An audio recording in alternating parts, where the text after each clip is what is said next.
Hello everyone, how's it going?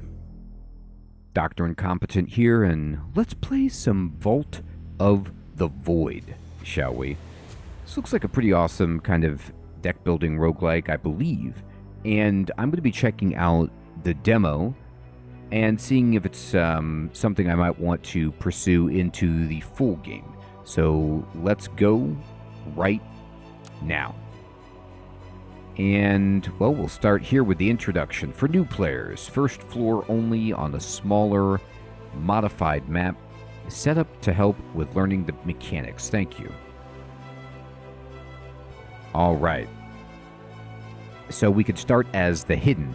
Cloaked in shadow, unseen, the Hidden strikes without warning. I can have Bleed or Blade. Well, let's make them Bleed. Bleed has Draw Blood. So I think, I don't know if this is the same people that did North Chronicles, which is an awesome deck builder as well. But I get some vibes of that, and there's some vibes of course, you know, Slay the Spire, but there's also like almost maybe some Hearthstone in there too. I'm not sure, so we're going to see what this is. So Bleed gives me 4 draw blood, deal 4 damage, add a silent shiv to your hand. Okay, so I love when you mouse over, it gives you a full explanation of the different abilities of this card. So a silent shiv is a 0 cost, apply bleed 2, swift, balanced, volatile. Okay, so balanced means benefits from combo but doesn't consume it. Volatile means it can't be purged, destroyed after being played, discarded, or the turn ends. And Bleed, of course, suffers damage per stack after the enemy turn, reduces by 1 when triggered, ignores fortitude, and isn't affected by rage.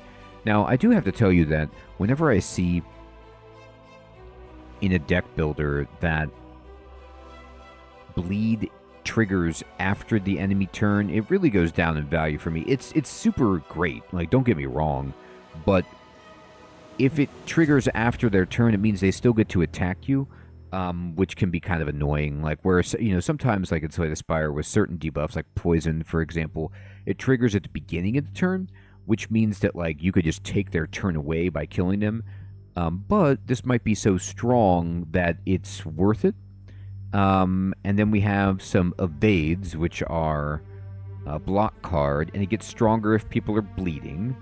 And then Lick the Knife, gross. Combo 1, Clot 2. Okay, so I apparently heal by drinking blood, so I'm like a vampiric. And Perforate. Deals 5 damage, apply bleed, equal to half the damage dealt, swift. Okay, what's Blade all about? Okay.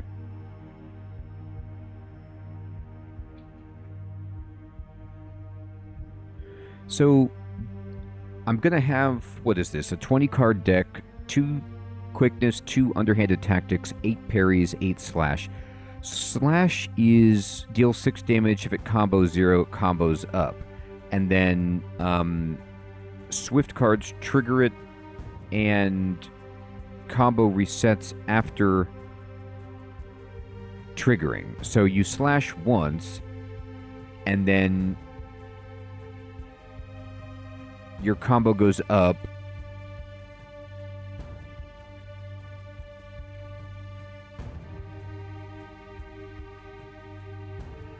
Wait a minute.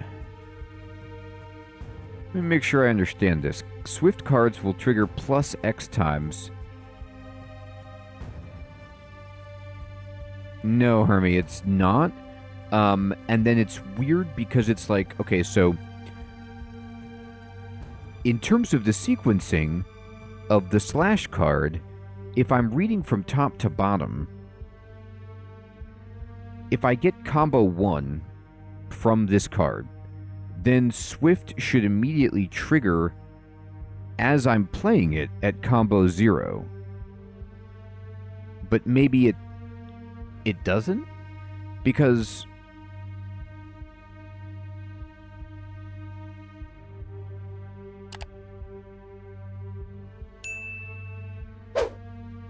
Let me see.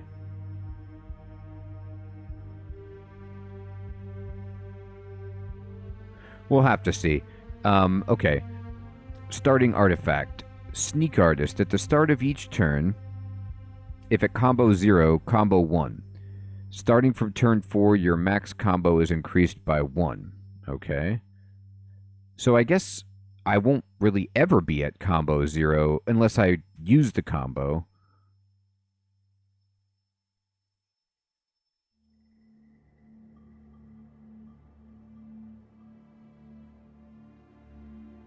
That's interesting, Hermie. We'll have to see about that. I think you're probably right. Ghost Blade. And this is my starting spell. 5-turn cooldown. So this is the Hearthstone, like your hero gets some kind of spell or ability. Combo 1 and 1 hidden blade in your hand. Okay. And then my key mechanic is combo. Certain cards and spells will allow you to build up combo. Combo persists between turns, and playing a swift card will cause it to trigger extra times equal to your combo and then be consumed. It does? I know. That's what I'm trying to figure out. But let's just try it. Let's figure it out. I like it better than... Well, maybe I don't, but... I like it better than the bleed in some ways. Underhanded Tactics. Deal 4 damage. If the target is attacking, apply 1 weak and 1 vulnerable. And then it has Swift, which means this works with a combo.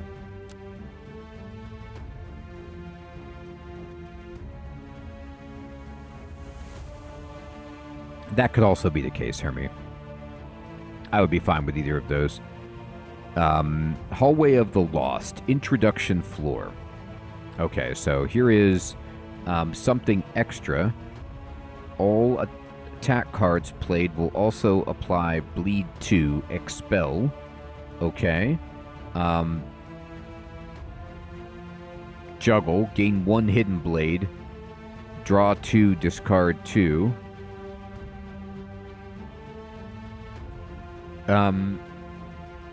Why are they telling me about Juggle? Are they saying if I go here, then I get this card as a reward and I have to fight a monster in this room?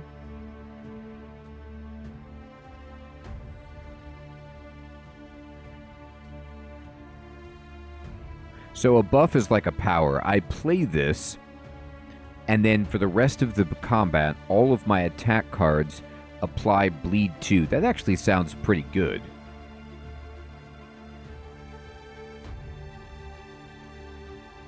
Looks like you can upgrade your cards as well.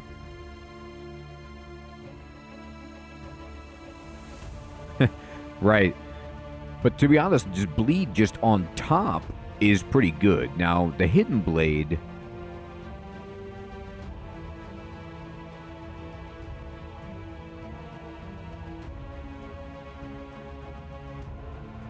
actually also seems pretty good.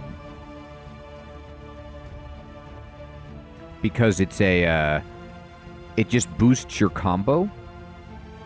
I'm going to go with Juggle, because it boosts your combo. Okay, yeah, fight reward. Alright, so, the Forsaken.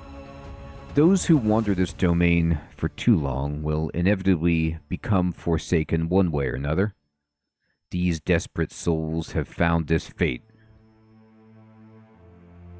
I agree, Hermie, right? So it's like, it helps you shuffle through your deck because it's a draw 2, discard 2, and find the cards you're wanting, but it just gives you a combo booster so that you can just, you know, go wild on something.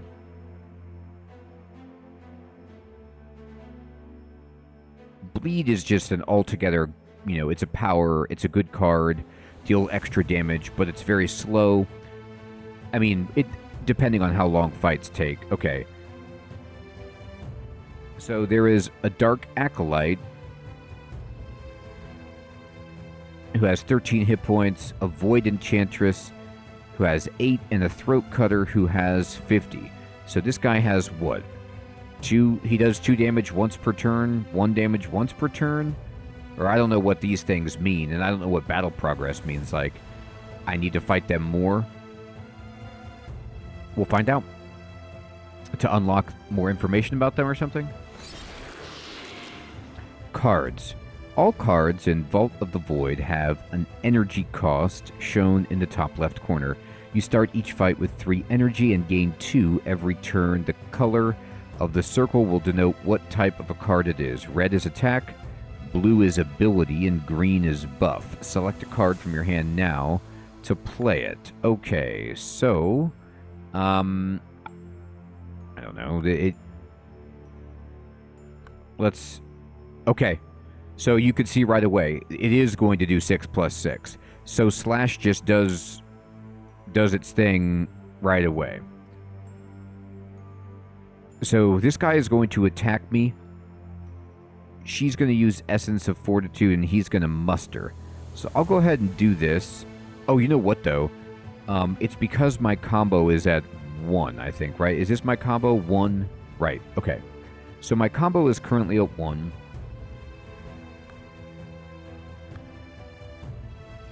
I'm just going to kill this throat cutter. Plus 1 energy purging cards. Vault of the Void combat centers around the purge mechanic. Choosing which cards to play and which to purge for energy is key and keeps combat moving quickly. Let's purge a card now.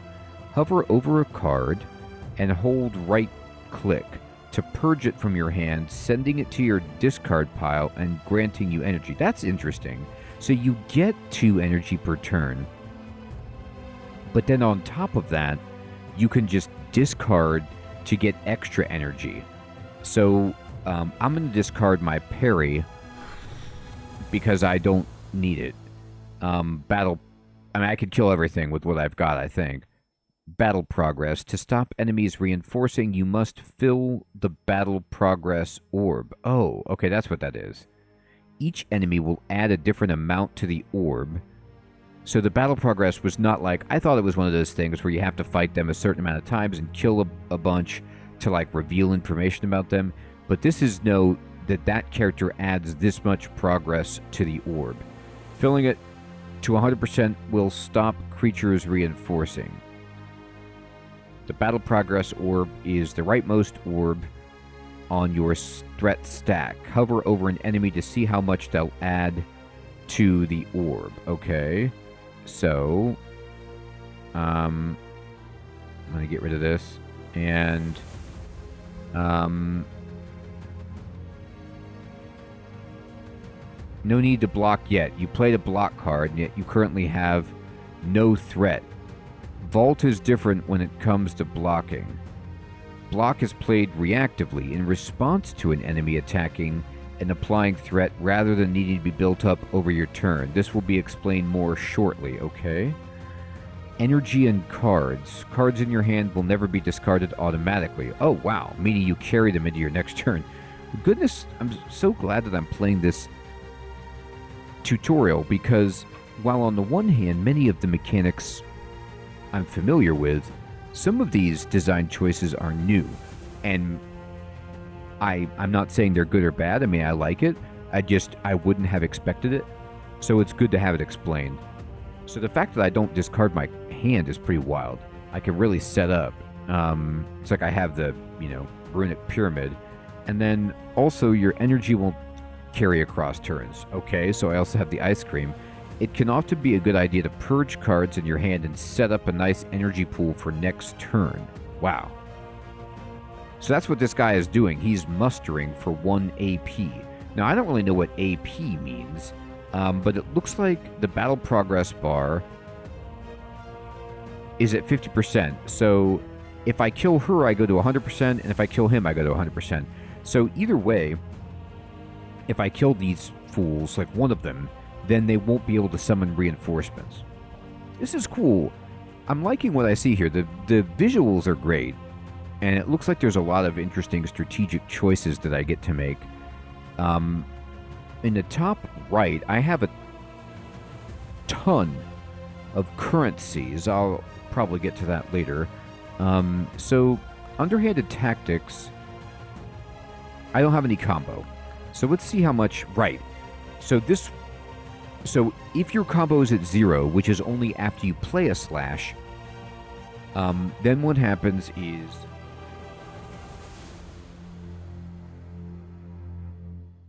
this will trigger combo. What is this guy? Voidstone, okay. Rage or something. And then now I could deal 12.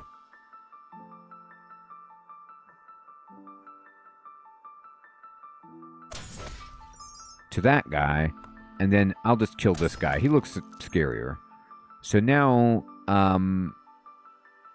she's going to do Essence of Protection, which gives everybody Fortitude. Damage an enemy suffers will be removed from their Fortitude. So it's just like a shield pool. That's fine. Wow, look at this. There's a cool combat log over here that is shown color-coded and everything. I love it. Okay, that's great. I'm going to end turn. I have no cards. Enemy turn. It's now the enemy's turn to act. You can see an enemy's intent on their card, and you can hover over more for more details. Their attack power, or their AP, okay. So AP is not action points, but attack power, is shown in the blue circle. I see. So he was mustering to raise how much damage he dealt. And their frenzy is orange. Hover over an enemy to get details about its planned attack. So, I don't know what frenzy means, but she did her fortitude thing, and now she has 4. Threat, blocking, and damage. Enemies inflict threat, which is added to your threat stack, shown below. This is when you can play block cards to reduce your current threat. Block is played reactively after an enemy has attacked. If you have no threat, then played block is wasted. This usually means that during your turn you won't have to block at all. Any leftover threat when you end your turn... That makes sense, Hermie. It almost needs to be, because... Well, actually, do I only have 10 hit points? How many hit points do I have here? I don't even see it. Oh, no, I have 100. Okay, I guess it's right here. Right, it would have to be multi-strike for their damage to actually be of consequence, because they're doing like 1 damage right now. So they need a multiplier.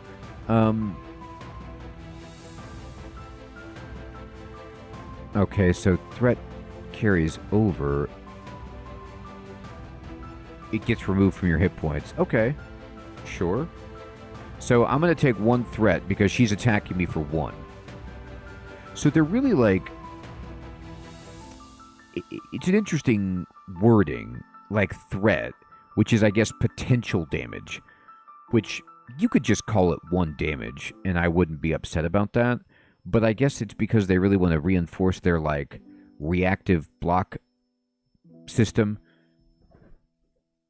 Anyway, we just killed this person, you know, doing just about nothing. There we go. Perfect victory. That's right. Expect more of that. All right.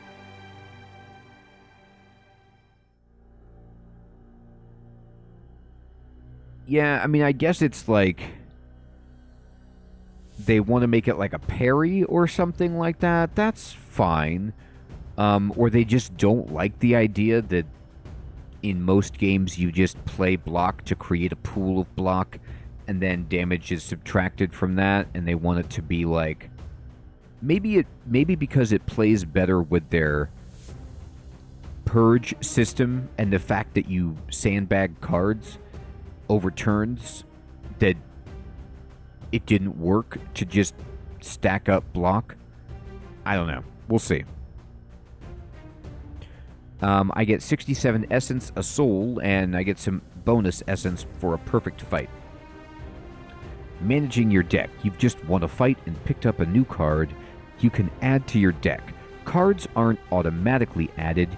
You'll need to go and add a new card to your deck. Open the deck manager by using the button at the bottom left of the screen. Okay. This is your deck. You have the ability to change and edit your deck at any time between fights. As you become more familiar with encounters, adjusting your deck before a fight will become crucial. Your deck must always be 20 cards. Certain cards like afflictions don't count toward your deck limit. Okay, wow, so it's got to be 20. That's fine.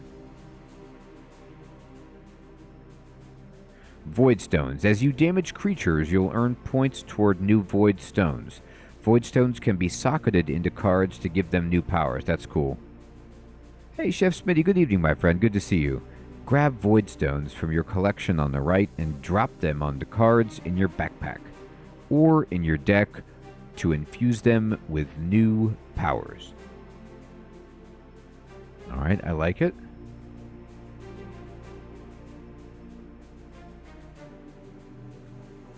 So this gives you Overcharge 1. Max energy is increased by 1 per stack. Let me get this out of the way. At the start of each turn, gain 1 extra energy and reduce overcharge by 1.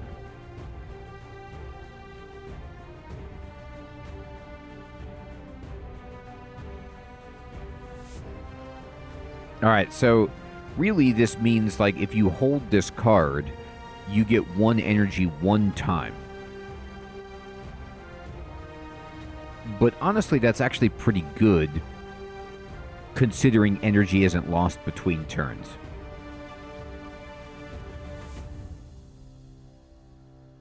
But you would want to put this on a card that you're okay sandbagging. Like, probably something like quickness or parry.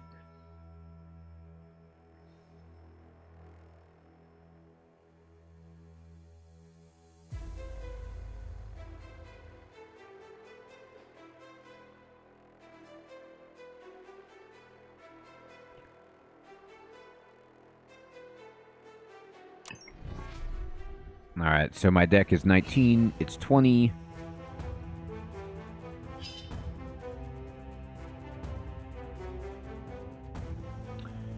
Yeah, Hermie, exactly. Speaking of that, by the way, I've been playing a ton of Monster Train 2. At first, I wasn't sure about Monster Train 2, but now that I got my sea legs back with playing Monster Train, it's just so good. It's just basically a better version of Monster Train 1. More options. You've got room cards, equipment cards. The deployment phase is awesome. It's just such a really, really fun deck builder because of stuff like this. You get to augment your cards, which is a fun process. Okay. This looks fine. So now,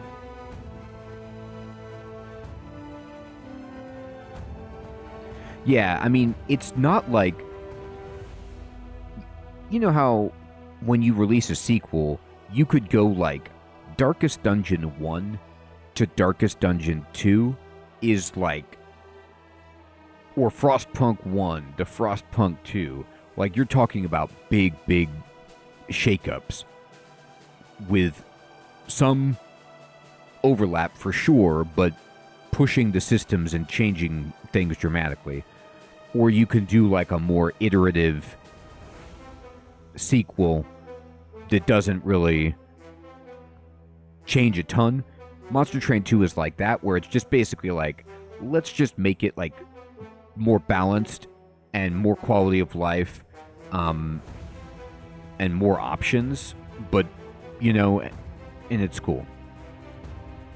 It's well done.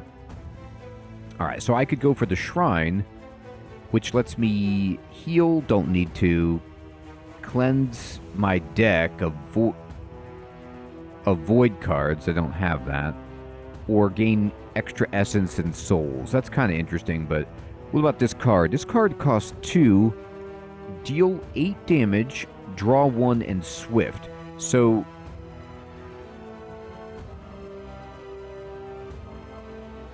it combos and it gives you a draw. I think that's a nice card to have. Corrupted Ogre. This beast constantly regenerates and can inflict dazes before attacking. He's holding a little pig. I like the his card animation is hilarious. So he has what we were talking about. Looks like he has multi-strike. or frenzy times 2, and he does 3 damage, and he's got regeneration, so he will heal 5% of his max hit points at the start of his turn. So, you know, not very much. 2 or 3 hit points each turn, that's not a big deal. I'm fine with this. Let's go for it.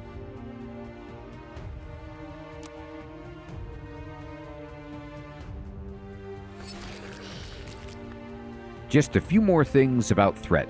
Once an enemy attacks and inflicts damage to your threat stack, it's there to stay. Even if you defeat the creature, you'll still have to deal with the threat. Okay, interesting. Combat is fast-paced, is a fast-paced, swirling mess. If a creature attacks, you have to block.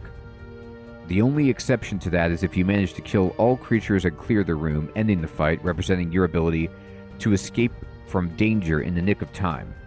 It's quite common to get a final kill on the last creature, dodging a good chunk of damage as you do so. Okay, interesting. Casting your spell. Each class comes with its own unique spell. Cast your spell anytime it's off cooldown by selecting your spell button below next to your energy. As you progress, you'll unlock more spells to choose from. Okay, so I mean, it has a 5-turn cooldown, so I should probably do this right away, so it could start refilling. Combo 1 and add 1 hidden blade to your hand. So I'm at combo 1. So this would boost my combo, I think. And it's balanced, so this would boost it again. So let's do this. So I'm at combo 2.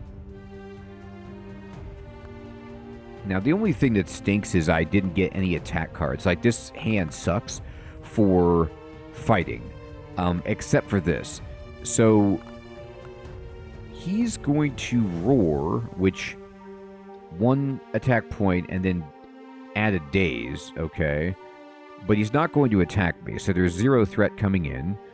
And I'm going to Hidden Blade him for 9. Okay, so that doesn't boost your combo. It just doesn't take it. And it triggered 3 times because it had... Right. Okay, interesting. Deal 4 damage. If the target is attacking...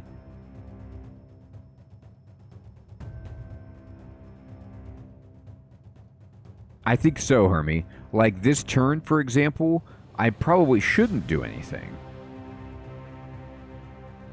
Because if I play this, he's not attacking. So it doesn't do any of the extra stuff. Honestly, I'm going to just discard... Oh no, I shouldn't have done that. Because now I have too much energy. Right. I'm going to waste an energy.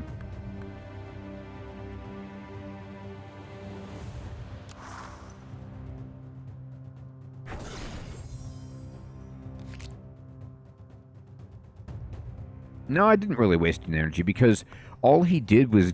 I guess I only draw 1 per turn. So I draw this instead of drawing something good. Yeah, and now he's going to attack, so I definitely want to use this. So if I use this, I'll deal 16 damage, which is gross.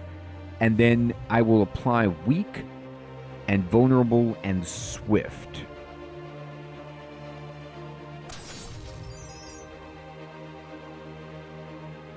So now he's only going to attack for 6. Now...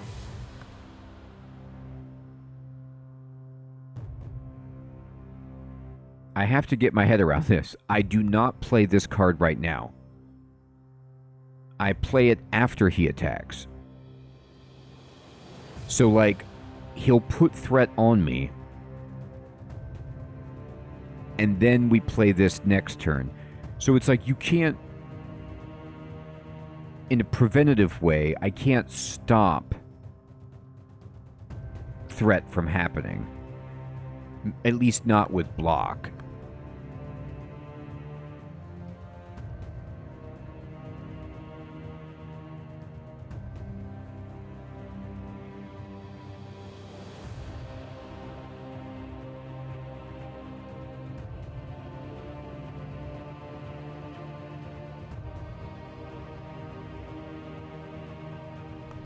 Anyway, so I'll just end the turn.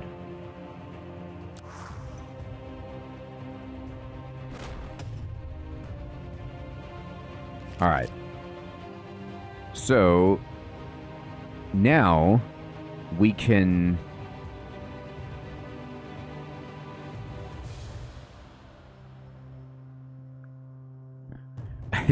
I feel like I need to get my brain around quickness. So... this card... oh, parry actually gives you block when you purge it as well. So I should have saved it to purge when I had threat. So this card is like, if you have a bunch of combo, then it becomes more effective than parry. Well, you just need at least 2 combo for that to be the case, I guess.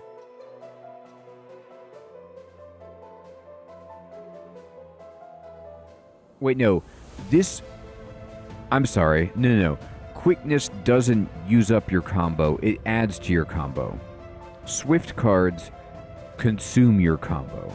So I could play quickness for 1, remove a little bit of threat, and boost up my combo so that I can, slash for a bajillion or whatever. I think what we'll do is we'll just go ahead and juggle. So choose 2 cards to discard. And I'll get rid of a slash, I guess, and a parry.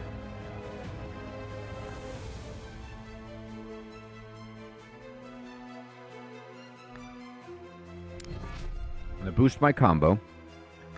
Hidden Blade. I have combo of 2, so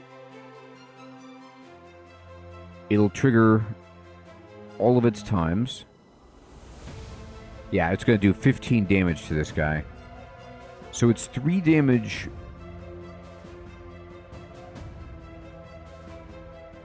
Five times? No. 5 damage 3 times. And the reason it did 5 damage is because he is vulnerable. So when I played my underhanded tactics, I made him vulnerable. So that's why he was doing more damage.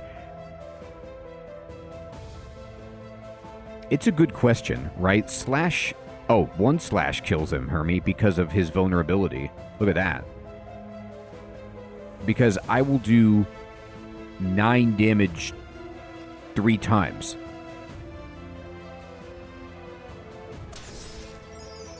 And so by killing him, we evade the threat. Yeah, that was a good point, Hermie, which is like, you got to look for lethal, and I was just getting ready to block because it seemed, okay, fine, we're going to have a long fight with this guy, but no, you could do a ton of damage if you make them vulnerable and you have some combo. Honestly, I don't know if it is, and it doesn't matter. But I would be surprised if this were not made by the Chronicles, or the Aranorth Chronicles people in some way, because it has a lot of that vibe to it,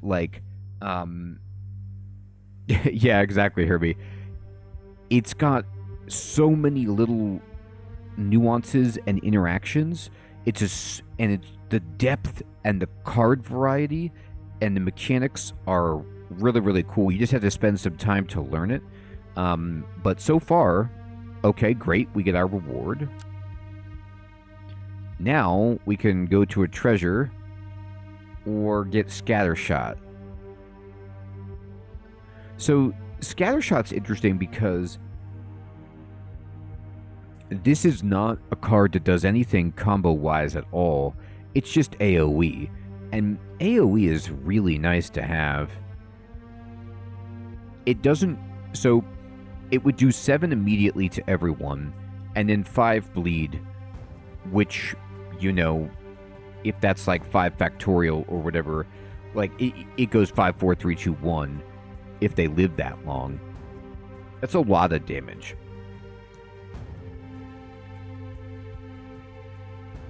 By the way, I don't know if you guys have noticed this, but up here in the corner...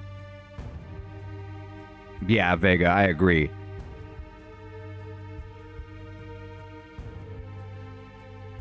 This guy up here, this Guardian, is unbelievable.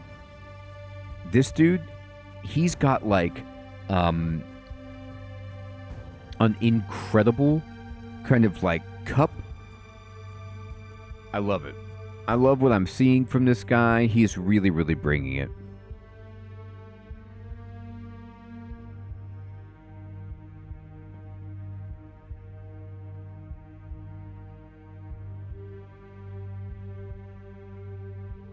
I hope so, Hermie. He's like, look, I may be a skeleton, but I like the finer things in Unlife. This kind of like mink-lined coat that I have, a beautifully combed beard, long hair, crown. Looks like he's drinking blood or wine, whatever. Good for you. Now, so the treasure gives you a choice of cards. You don't have to fight. Essence, souls, and an upgrade point. Now, I don't even know what an upgrade point is. But I'm with you. Like, I feel like if we don't have AoE, it would be sad. The other thing that's interesting about this is, like, you know how in Slay the Spire, just most deck builders, if you get AoE, you have it in your deck. And so you have this card that's going to solve the problem of multiple enemies on the field. Well, you have to make sure that you draw that when it's relevant. Otherwise, you know, you're sad. Because the value, the cost of it in energy doesn't equate for a single target application. But because you never discard in this game, you could just have this AoE, you know, kind of waiting for the right time to use it. So it goes up in value. Now, generally, though, most of the time, you're going to want AoE early because that's when there's going to be a lot of enemies on the screen. But it's interesting to think about, like, how your strategy changes, knowing that when you're looking for synergies or timing, you can hold cards. I'm going to get this card. Alright, so we got to fight these voidlings, which, you know, had their heads lopped off. This being grows stronger for every 4 cards you play in a turn, and has the ability to expel your cards. That's rude. So, for every 4 cards you play, it'll get an attack point. It has 68 hit points, which is more than the Ogre, which is kind of scary. So we'll just have to be careful about not playing too many cards. Luckily, we're a tricksy rogue, so we don't play cards at all. Yoink. What is Yoink? Apply Cripple 1, and 1 card chosen randomly from your deck will be expelled. If your deck is empty, it will instead be taken from your discard pile. Ouch. You know, Vega, that's a very good question. I don't think that there's a limit. There's a limit into the sense that you only have 20 cards in your deck, but you notice how they stack the cards? Like, the same instances of a card stack? I think that that's done design-wise because you could have the screen full of cards.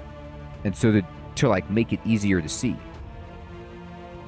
But I'm just guessing. I haven't seen anything about a hand limit. We're going to juggle. And we're going to discard 2. And they're going to be, you know, parries.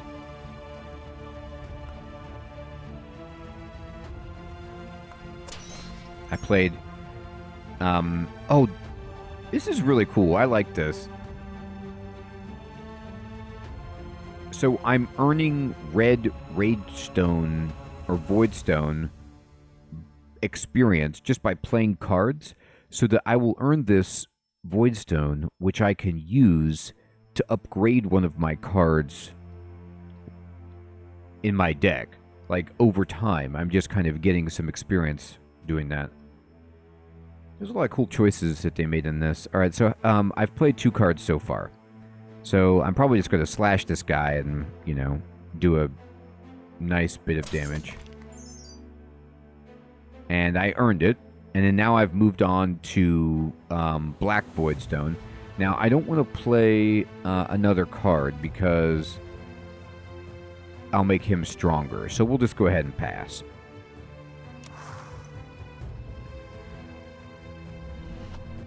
So he stole something from me. Can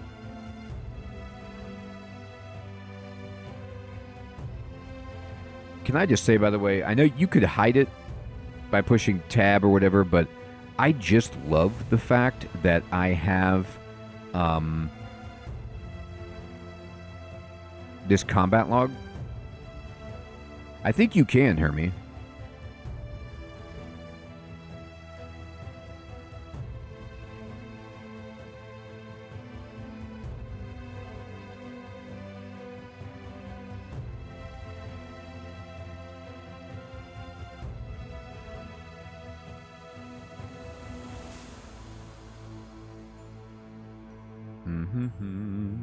Alright, let me think about this. So, he's going to quick strike +1 frenzy and attack. So, he gives himself a frenzy and then he attacks. So, Hermie was spot on that frenzy is multi-attack. So, he's going to attack me 3 times for 3 damage. And give me 9 threat next turn. Now, there's nothing I could do about it right now. I'm going to slash him, of course. There you go. And then we'll just wait.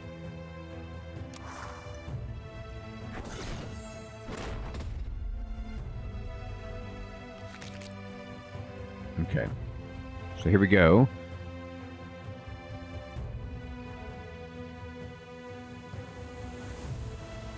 Alright, this guy is going to attack. So this is a good time to quickness and underhanded tactics.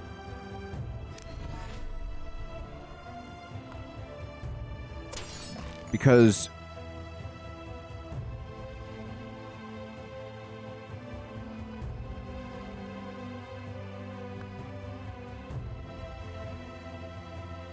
now I have 2 energy and I need a block.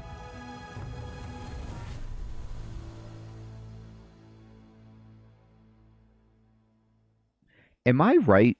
Is my memory correct? Because it hasn't happened yet. It basically... oh, that's a good point, Hermie. I forgot... Speaking of that, I forgot to use my Ghost Blade. I've already played 3 cards.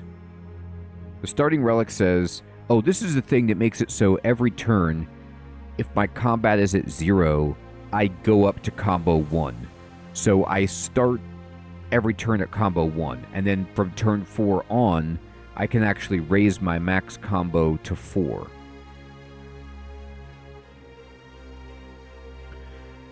Am I right that this number in red, this 2 threat, will turn into damage if I don't deal with it right now? I think that's how that works, right?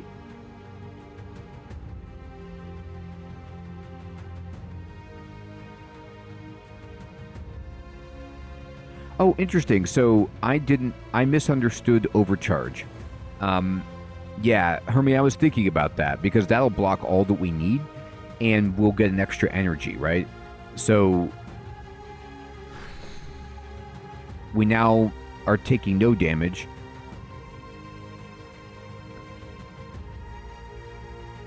Overcharge, I thought, like the gem effect or whatever, the socket thing, had to be in your hand. But no, it looks like it's from... I don't know if it was from when you draw it or when you play it. Let me see if I could find it.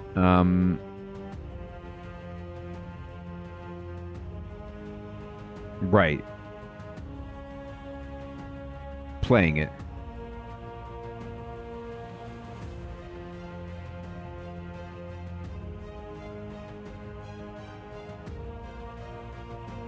Yeah, it's like it takes us up to 6 energy, Hermie. Exactly, right?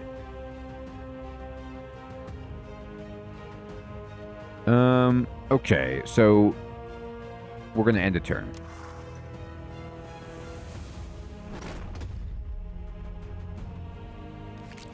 Okay. So I think we could kill him right here by using Ghost Blade. We'll quickness. Oh man, he's dead.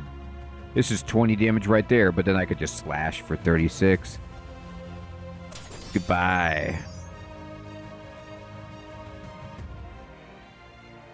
Now, you know what?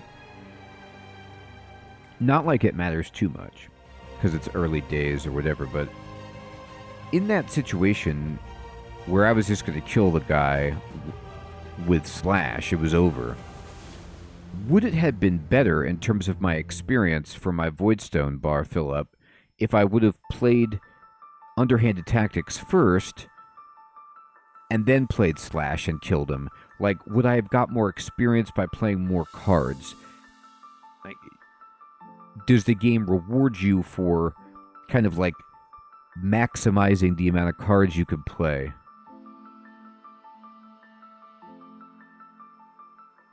I did unlock the red gem, Hermie. Sid, sorry about that, my friend. We're still doing well here. I'm glad you're back. So we got 69 Essence of Soul and some extra Essence. So let's go into our deck, and then... Yeah, we did. We got this, like, red Voidstone, and it gives Rage 25%. It says, this turn, attack and affliction cards deal X% more damage. So this is actually... Oh, I forgot to put my jab in the deck.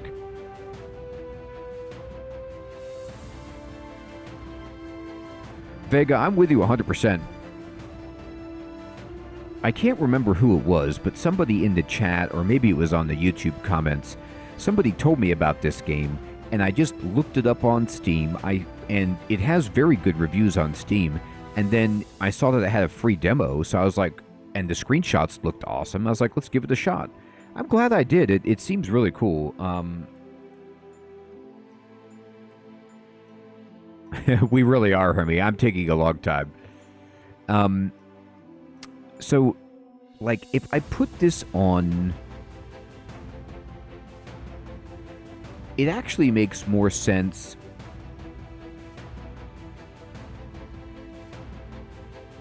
Yeah, Kraft, that... Because Sid lost connection, too. It might have been that. I think it makes more sense to put Red Voidstone on something like Juggle. Because it gives you a bonus to damage cards that you play. So putting it on something like Jab is problematic because that card costs so much energy that you might not be able to play many other cards with it. Right. And so that's why I'm thinking Juggle is good, Hermie, because like we juggle and then we just boost our damage. We get the Hidden Blade, which we're going to play anyway, which keeps our combo intact. And then, we can play it up. Or with quickness, because quickness adds to your combo as well. It's another one to think about.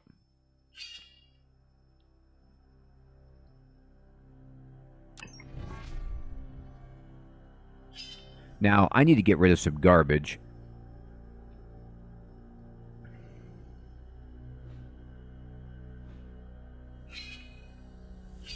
There. Alright. It's a tough fight. And it offers 2 souls and a choice of an elite artifact or a merchant. His minimum cost is 100. I love that. I gotta tell you what, like, this right here, this looks small, but most other games could do with this that are deck builder roguelikes with merchants, in the sense that, like, it's telling you, don't come to this shop if you don't have more than 148 essence, because you won't be able to afford anything. And, you know, in most other games, you have to just learn the price and understand, like, okay, I have this much money. I don't want to take a shop right now because I won't be able to buy anything, and it's a wasted node. This game at least tells you up front, so you don't have to memorize the prices, like, this is what something costs. That's kind of cool. I'm going to go for the elite. This could be a disaster, but I really like artifacts in deck builders. Yeah, Hermie, it really is. It's so nice to not have to, like, keep track of that, especially if you've never played before. Okay. Oh my god, I don't know why this shark is named Bruce, but that's scary. I really like the undulating art on the card frames, like how they're, like, almost like 3D, like bursting out of the portrait there. It looks pretty cool. And it says, starts out simple but can quickly overwhelm you with a combination of boosted frenzy and summoned allies. You know, and that's another thing I like about this game, which is that you take, you know, games like Slay the Spire, and you use a lot of the essence, but then you're kind of like, what Hermie is saying, tweaking with quality of life, or making design choices that just give you more to think about. Like, for example, it's telling you, I'm going to get to choose, it shows you the 3 relics that you get to choose from, you know, which is really interesting. Like, or on the map, it shows you what card reward you're going to get for the fight. It's not like choose 3, it's like you will get this card.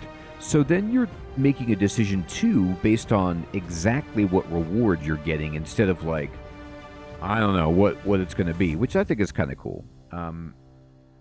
Bruce is from Finding Nemo. Oh, that's so funny, Sid. He's the bad guy. Okay, so let's see what they're going to do.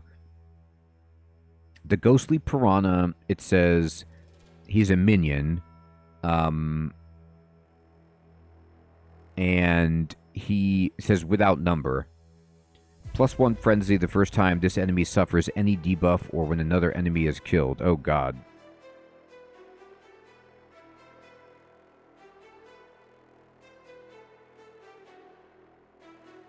So these guys, like piranhas, are going to start getting crazy.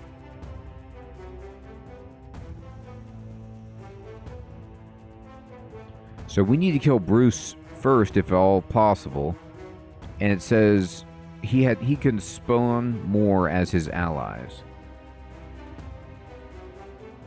Right, Hermie. So the idea would be, can we just lay damage on Bruce to get rid of him, and then mitigate the damage from the ever-growing tides of piranhas? Well, we're going to find out. Jaws of Death. 3 discarded items lay before you. Alright, here's what they are. You could choose to disregard the items and gain 200 essence and 3 souls instead. Interesting. No, so this says the second time each turn you gain combo, gain 1 more. Interesting. When you play your 4th attack in 1 turn, gain 2 hidden blades. Wow. Could be cool. It's hard to play 4 attacks. Every 6th attack card is played is returned to your hand instead of being discarded, expelled, or destroyed. Wow.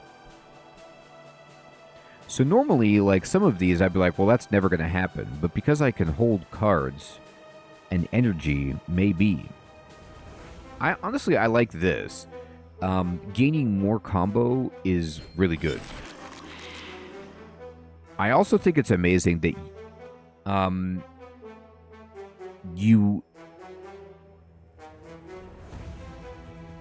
exactly, Kreft. You're right, Hermie. I was close to that. I love how you get the relic and before you start the fight. So like it's a boost for you during the fight. Like we now have the amulet of speed even before we start fighting. And there's no piranhas out. So now it's time to just go wild. So juggle will give us our stone. 25% more damage. Then we jab. And no, we need to Ghost Blade as well. Yeah. Because this will...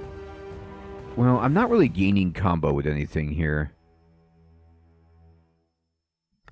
Maybe he's going to attack, so we want to underhanded tactics him. Right. All right, well, let's first play this. And... Right, Hermie, exactly. So we juggle first. Now we could quickness. Oh, here we go. Great. I'm going to discard a parry and probably a slash, I guess.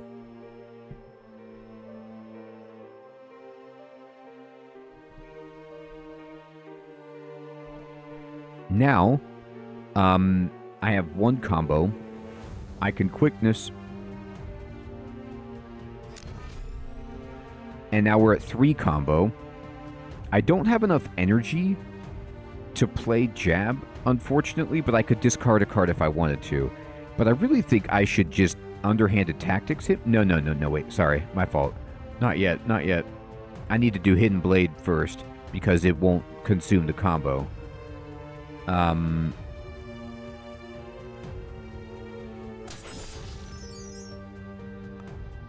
Then we underhanded tactics. And I do this. No, I don't want to. I kind of want to.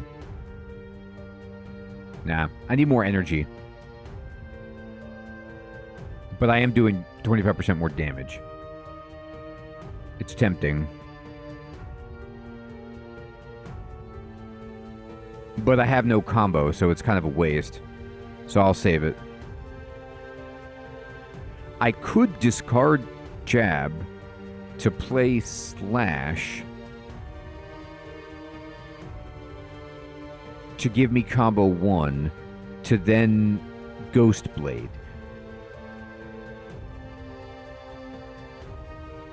Right, that's what I'm thinking about, Hermie. Like, if I discard this, I then have enough energy, and then I could do this. Oh, and this should trigger, I think. I would get an extra combo, I think, from my Amulet of Speed when Slash gives me combo, I think.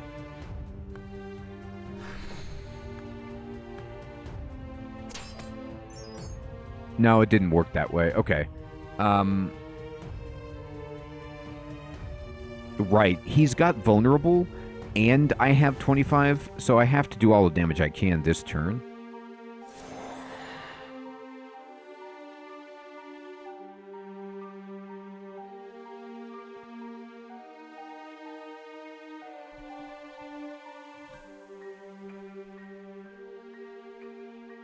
Oh,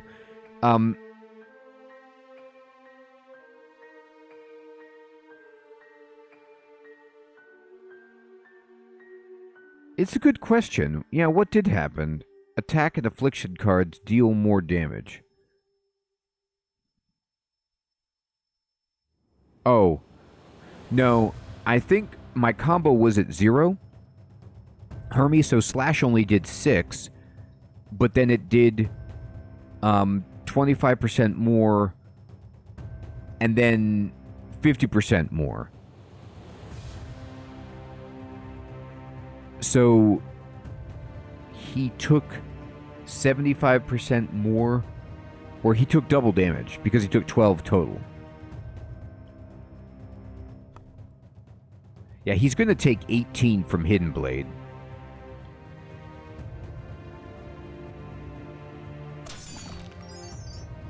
And we earned another gem. mean, think about that turn. That turn, we did, you know, what, 75 damage? And, like, he, I'm going to have 2 combo next turn as well. Because combo doesn't end. So all I have to do is 30 damage. I just drew 5 cards.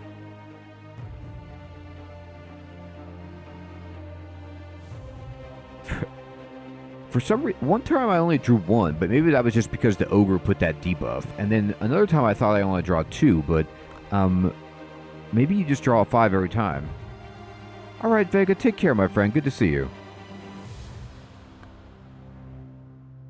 Yeah, he is dead. We slashed twice and he's over.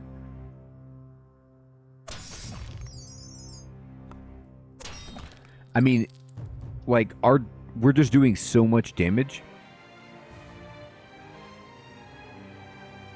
This Amulet of Speed might have been a mistake. It might be harder to get working than I thought. We'll see. Moving along the map. When faced with a choice of tiles to move to, the tiles you don't take will be destroyed. The only exception to this is when doing so would leave you without an exit. The movement will become second nature pretty quickly, and learning to eke out every bit of value from the map can give your run a solid boost. So maybe, like, you take certain hexes instead just to... so you have more options? So I can get blades upon blades. This is 3 stars. I don't know if that's rarity, but it says deal 7 damage, gain 2 hidden blades, swift. That's pretty nice.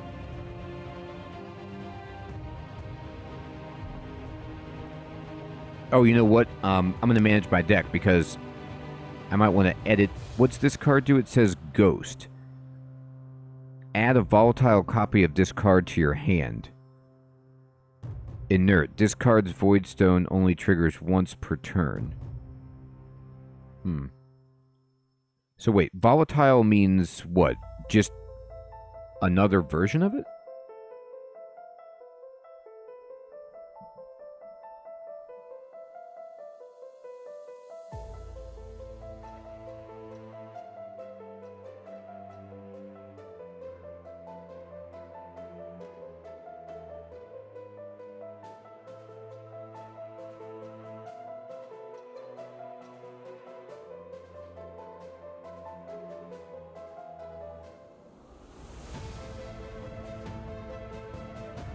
This would let me build combo.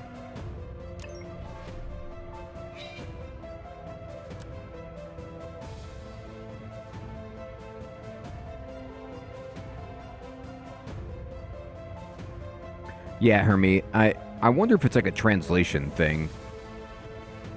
The Sisterhood. Alright, so increasing frenzy each turn enable to both heal and remove debuffs. They require focused assaults to take down before they get out of control. Let's go.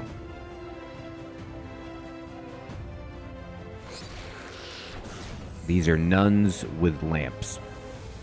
And they can't see. Okay.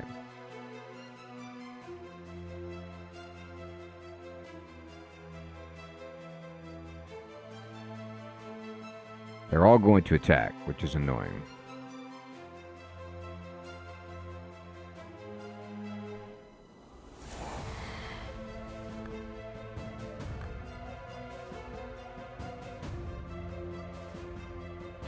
Wait a minute, why am I at 3 combo? Oh, I get it. My Amulet of Speed did trigger. So my Amulet of Speed triggered right there because you just... my other artifact gives me combo 1 starting the turn. And then using my spell gives me another combo which triggers my Amulet of Speed, which gives me a 3rd combo. So that's a really powerful interaction because now I can just, like, absolutely obliterate someone. So I'm going to do nearly half damage to one of them. And then we can finish off another one.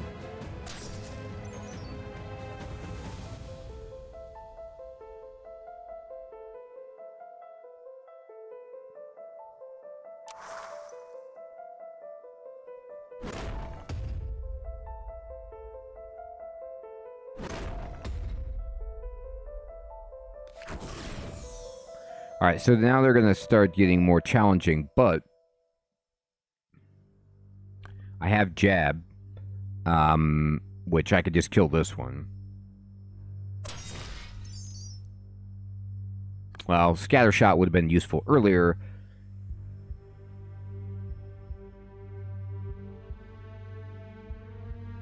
It's a good question. I forgot about that, but let's see if...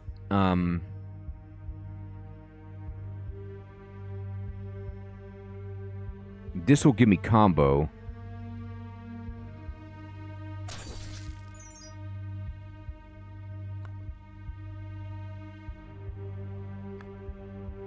I need to actually block because I'm going to take damage. Oh, I see what you mean. Purge. Block. And then I just do this. And then I don't win this turn, but I haven't taken any damage. So the relic starts to shine when it can be used.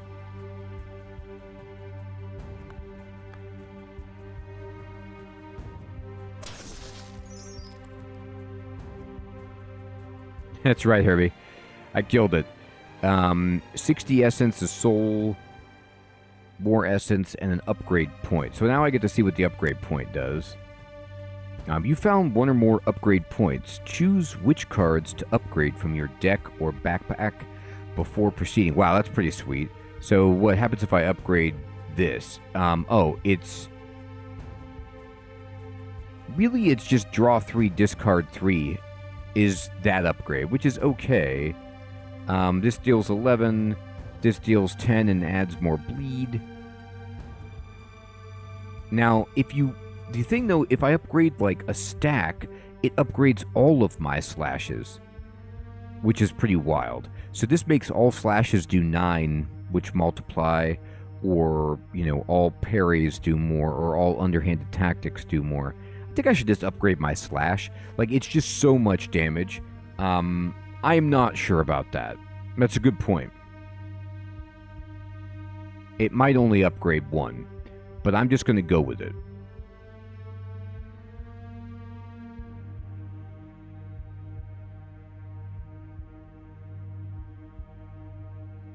Rebound. I think it might. I'm just going to... but I don't know.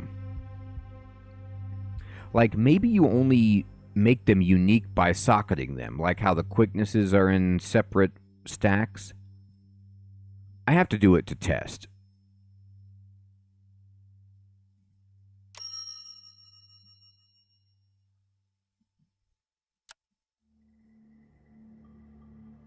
No, you're 100% right. All right, darn. Well, it's still good, but we had to find out. You're right, Hermie, you're right. It was just 1, but I had to science it. All right, so we could go right to the boss, or we could go through as many guys as we can, which we probably should. All right. A balanced fight, which requires you to apply damage quickly to avoid having your deck overrun with Banes. Okay.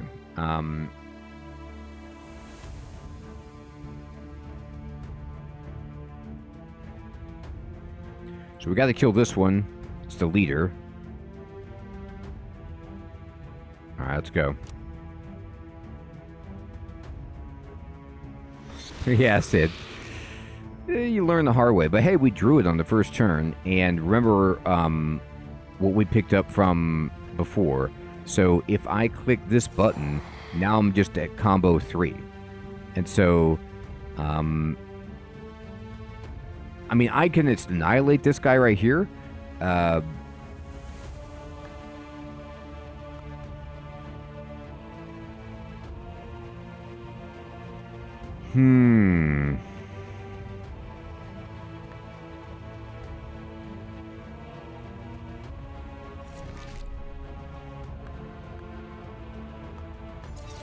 So I'm going to play these so that I don't lose my combo.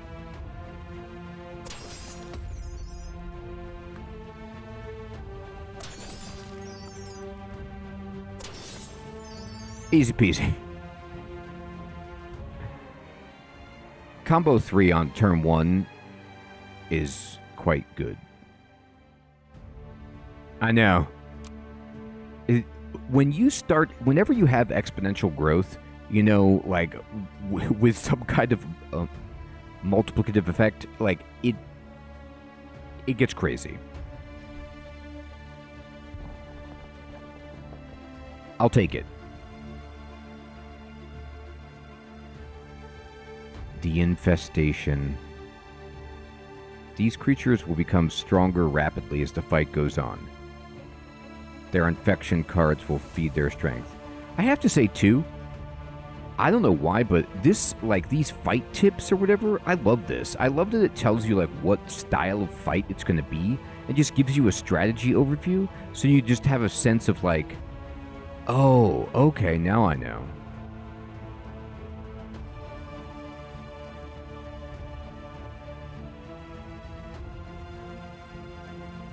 Yeah, it doesn't.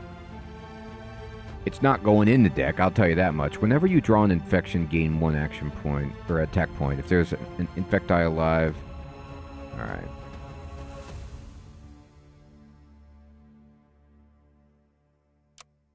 Let's see what happens.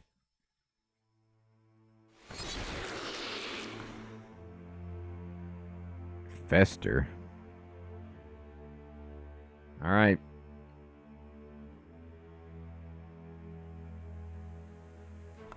I could do some pretty bonkers stuff right here, too.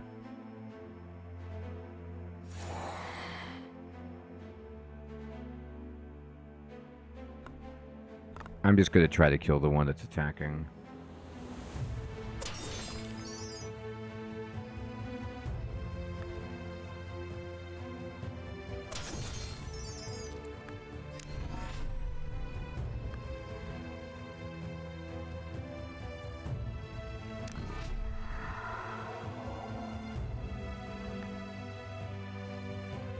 Oh, that's right. I forgot about that. No, I did that all wrong. I should have played this one. It's okay. It doesn't matter.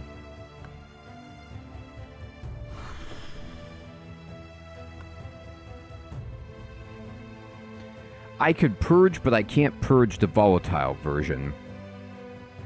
So I have this, like, I won't be able to play that card. Well, you know what? I could just play it and then move on. Yeah, let's do it and then raise our combo and then skip. Right. And then attack next round. That's a good point.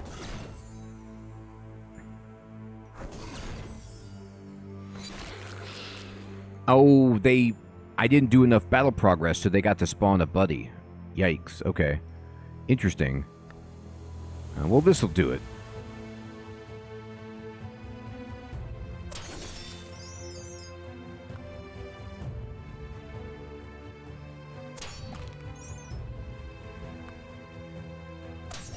I'm doing that just to fill up the battle progress so they don't spawn any more idiots.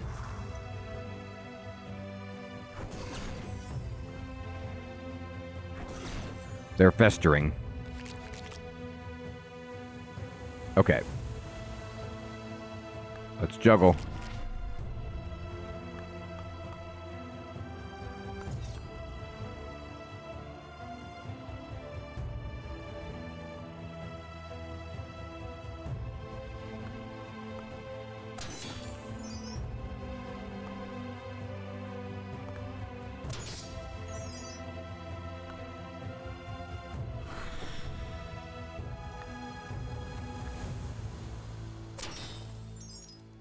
So now I have 2 combo for next turn.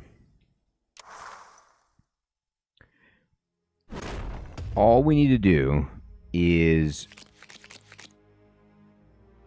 do a bajillion damage to this guy. I almost have a bajillion. It's close.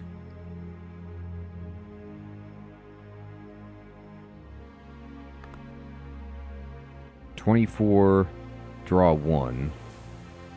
The nice thing about draw 1 is that it's basically like this card really only costs 1 because you could purge what you draw. I mean, in a roundabout way.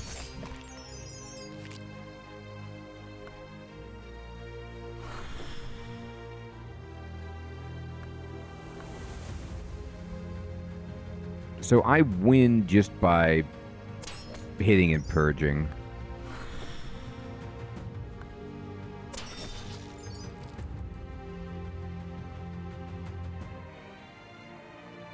Upgrade. Okay.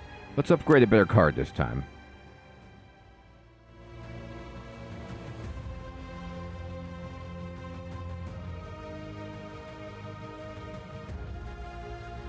Yeah, Hermie, it really is. I love the rebound. $10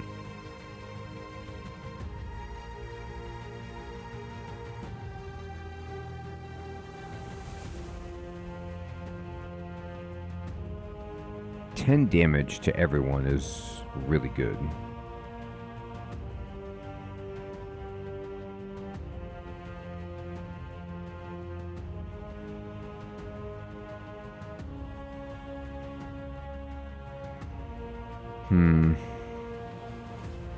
I'm gonna upgrade Scattershot.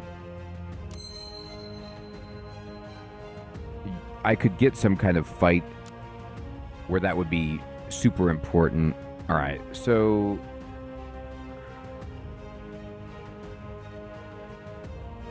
Furious Assault is like a really nice finisher. Like, let's say I've played 3 attacks. This does... it doesn't care about combo. So you could play this after your combo's been emptied. And then just get a payoff. It seems really good.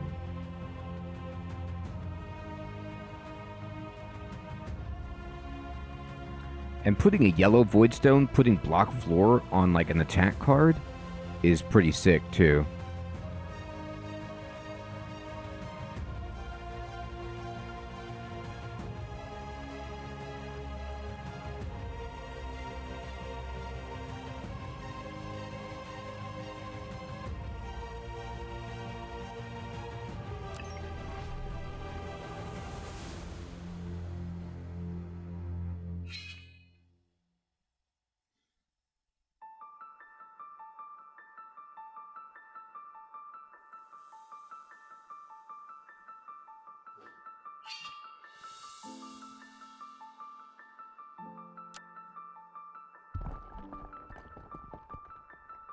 Alright, so there's the Skeleton King.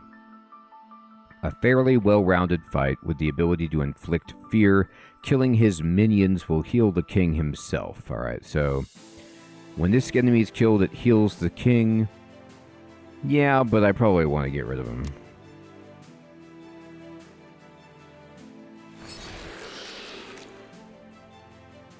Guardian fight. Fights against guardians are a little different. Often the Guardian will have minions alongside them. If you manage to kill the Guardian, their minions will automatically be destroyed, and you will win the fight.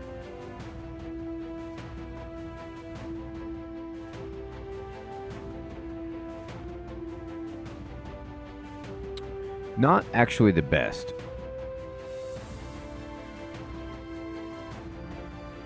I think I want to wait. Not really do anything here. Like, I only have 2 attacks. I could play this, go combo 3, but there's really no reason to do that.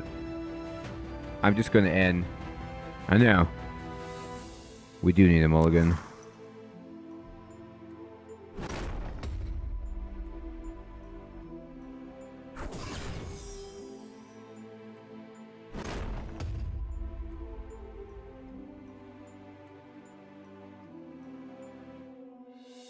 Yeah, Snore, I'm with you. It is refreshing because it's different enough, but it is...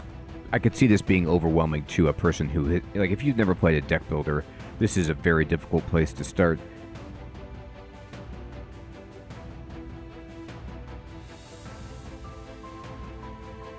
Wait, did I draw cards? Oh my god. No, that's what it is. You draw up to 5, I think. So, I didn't draw any cards. So I was like passing so I could get more cards. Okay, well, anyway, we're going to clear out some cards by blocking.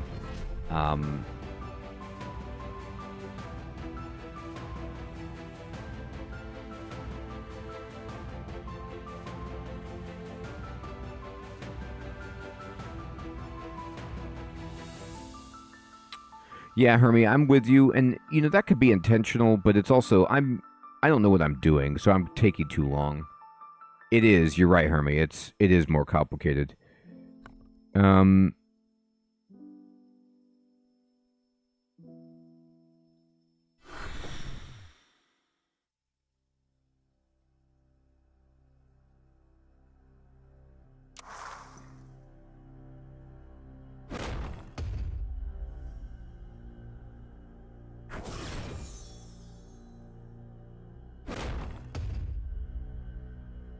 All right. Here it comes.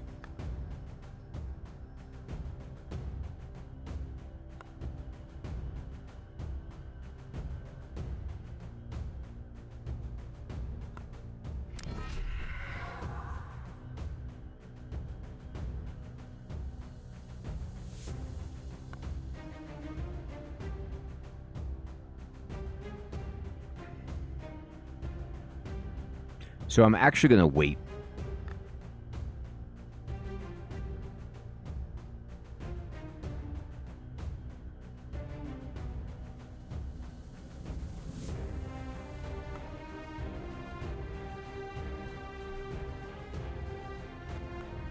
Oh, I see what you mean. The only reason I don't want to do that just yet is... Yeah, it is really cool that, like, it's emulating all elements like that, Snore. The reason I'm not doing that, Hermie, is... I mean, it doesn't really matter, but... My artifact will give me an extra combo. So, like, if I use what I have here, and then quickness again... I will go up to 2 combo, so I'll get 2 combo twice instead of 3 combo once. I don't know if that matters or not.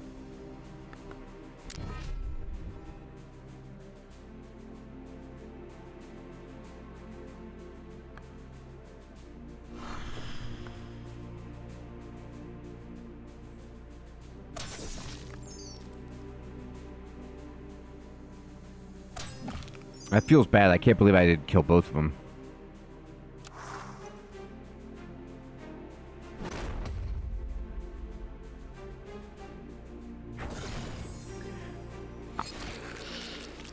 Oh, this is battle progress bar is only 5. Okay, so yeah.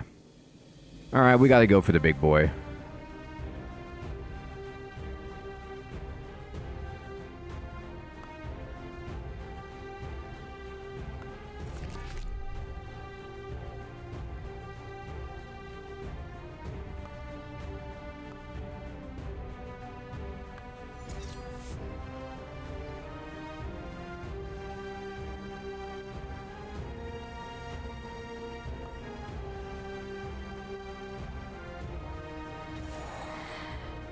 Oh, it's past turn 4. I can go up to 4 combo, which is kind of fun.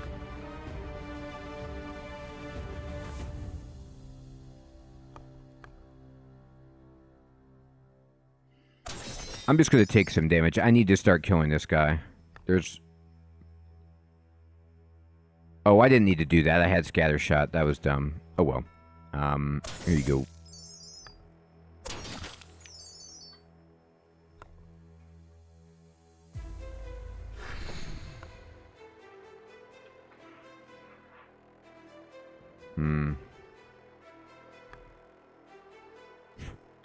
I gotta take all the damage because if I don't, and I'll purge.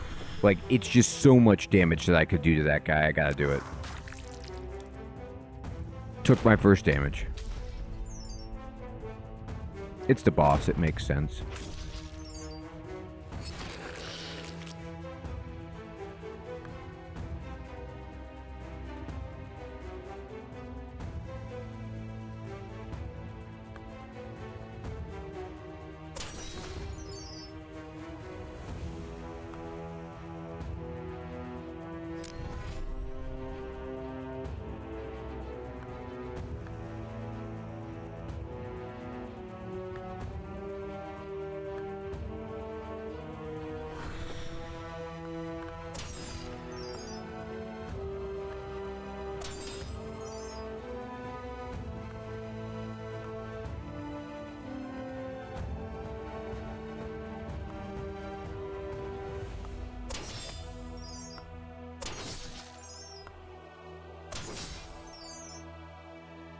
He's almost done.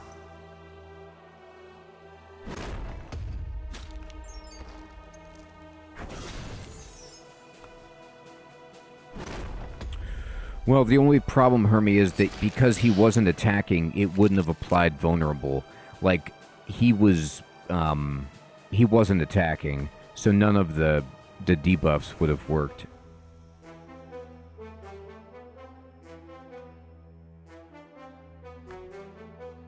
Unless it using up the combo first would have been better.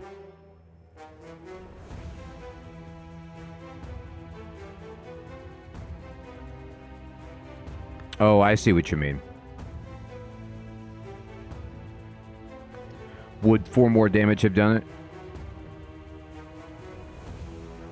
And then if I would have consumed the combo by playing underhanded tactics because it's swift, then all of the blades that I played wouldn't have been doing combo damage because my combo would have gone down to 0, right?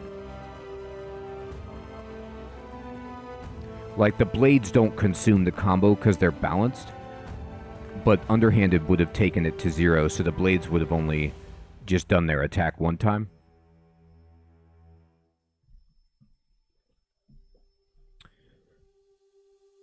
You know, Sid, that's a good point, which is like,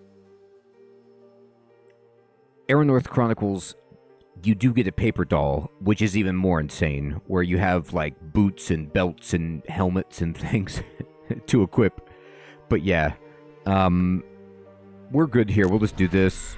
This is egregious. Like, I don't even need to do this. It's just funny to just show this guy, 30 damage.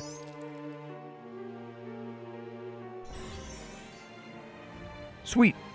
So we cleared introduction mode. Well done on making it this far. Introduction mode was set up for new players to learn the game mechanics, how the deck manager and combat works. You've reached the end of the line on this difficulty. Now you've experienced the game, you could jump into normal mode or harder for the full game to experience. Sweet.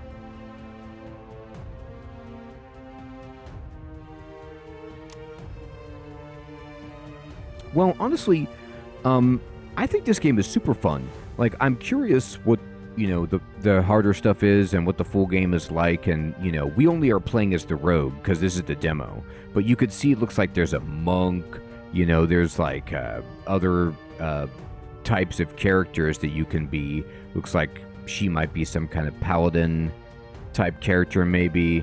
And I really enjoyed it. And I enjoyed both games that we played tonight. Yeah, Hermie, I agree. The rogue gameplay is super fun because, like, building that combo was a ton of fun. Like, calculating all that, playing the blades, and it's very, very cool. And I'm curious to see how they, make the other classes in terms of them being balanced and fun also. So I want to say thank you so much, everyone, for coming out and playing 2 new games tonight. I hope you all have an excellent evening or day, a fantastic weekend. We'll be back on Sunday with some more streaming and hopefully some other fun games to check out. Jason, Sid. Oh, I hope you're enjoying Intergalactic Fishing. Isn't that game fun? It's super, super fun. That was recommended by a great friend of the channel who's recommended a bunch of other good games. It was actually donated to the channel by him. That was awesome. Hermie, Snore, Sid, Jason, Heathrun, Grim, Chef Smitty, Vega, Kreft,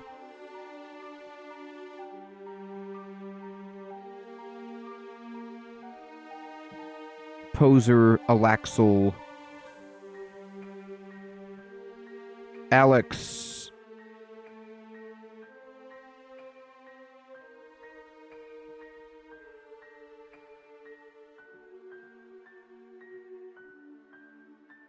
Coffee, No One,